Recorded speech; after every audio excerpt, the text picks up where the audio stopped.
Okey, sekarang berada di food court Food court Jalan Lebai Ali Food Street di tengah-tengah Bandar Kuantan. Tengok cantik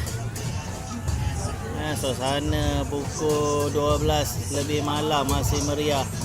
Di seberang sana tu kalau kita tengok seberang sana tu ada kabut sale masih meriah juga lagi. Ini dia suasana yang kita tengok abang-abang kakak-kakak kita berniaga di Bandar Kuantan. Hari datang memang best. Kopi yang kita orang minum malam ni kopi daripada abang. Kedai nama dia Market Station. Okey, masih ramai lagi. Jadi siapa yang datang Kuantan bolehlah singgah di sini menjamu selera dengan open air terbaik.